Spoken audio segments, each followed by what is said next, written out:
मी प्रकाश पाटील तुमच्याकडे येतो. अहिल्यानगरमध्ये देखील विखे पाटलांची प्रतिष्ठा पणाला लागली होती.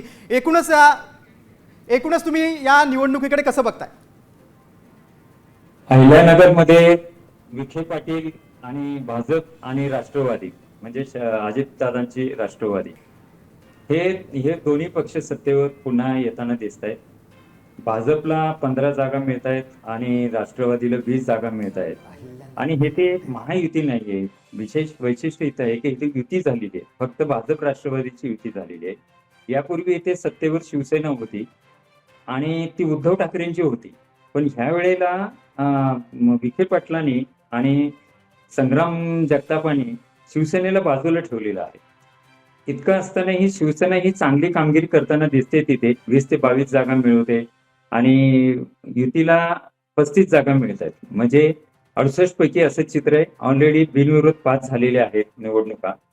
आणि संग्राम भैयांचं जे काही इथे गेल्या 2 वर्षापासूनच्या ज्या भूमिका आहेत पक्षाबरोबर किंवा पक्षाच्या विसंगती समजा पक्षाच्या जी भूमिका आहे त्याला ती भूमिका ते घेत नाहीयेत. आणि ते थोडस हिंदुत्वाचं कार्ड नगर शहरामध्ये चाललेलं दिसतंय मला. आणि विशेषतः संग्राम भैया जगताप आणि राधाकृष्ण विखे पाटील, विजय विखे पाटील ही सत्ता पुन्हा तो आपल्याकडे लागताना दिसत आहे. आता उद्या शिवसेना काय करते, कोणता निर्णय घेते हे पाहावं लागणार आहे. प्रकाशजी, मुख्यतः नगरमध्ये आपण जर विचार केला तर मधल्या काळामध्ये छत्रपती संभाजीराजे यांच्यावरून ज्या स्वरूपाचं राजकारण महाराष्ट्राच्या राजकारणात बघायला मिळालं त्याचा परिणाम नगरच्या राजकारणावर होताना पाहायला मिळतो का? अहिल्या देवींच्या नावाचा वापर हा मुख्यतः राजकीय घटनाक्रमासाठी केला गेला, मग अगदी नाव बदलण्यापासून केला गेला. याचा परिणाम हा हिंदुत्ववादी विचारसरणीकडे नगरच्या मतदाराची मानसिकता वळवण्यामध्ये झाला असं तुम्हाला वाटतं का?